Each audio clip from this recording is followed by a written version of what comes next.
तशेंच दुसरो संबंद आवय बापायचो जेजू सवे, मारे जुजेचो जेजू सवे. ती जेजूक ल्हानूच आसतना देवाक भेटयतात. ताका पोरबानी वांटो घेवंक देवाच्या वस्तूंनी मिसळ करतात आनी आपली आवय बापायची जबाबदारी ओळखून घेवन तो कळय नासतना फाटी रावता तेन्ना ताका विचार करतात. आवय बापायचो कायदो आपल्या कुटुंबांत पाळटात. आनी तिसरे सुवातेर आमी जेजूक पळयता. जेजू हे आपल्या आवय बापायक खालतो रावता आनी हाचें शिवर्तमान असल्या उतरांनी संपलां.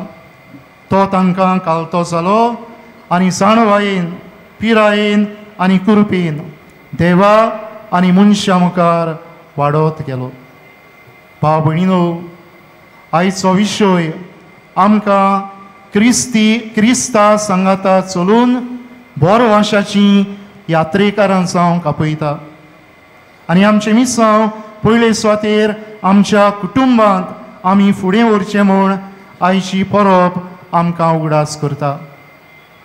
डेबीच्या कुटुंबांत क्रिस्त आसलो आनी क्रिस्ता सांगाता चलून बरीं मुल्यां आपणावन आनी जियोवन तांणी आपलो कुटुंब एक बोरवाशाचो फोलेर केलो.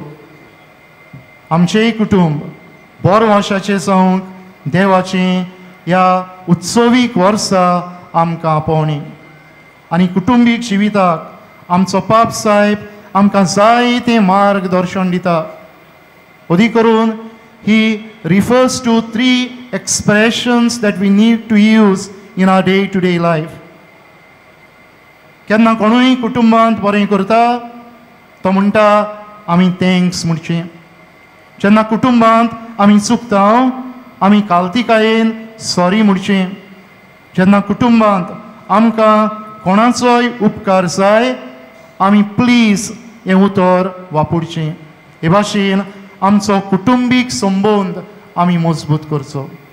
भाव भयणीनो, जेन्ना आमच्या कुटुंबांत मोग आसता, एकामेकाक मानान लेखप आसता, एकामेकाक सोंसप आनी भोगसप आसता, एकामेकाचें बरें पळयोवन खुशाल जावप आसता, एकामेकाचें वायट घेतलां तें विसरप आसता, तेन्ना आमचें कुटुंब एक बोरवाशाची ड्युटी जाता.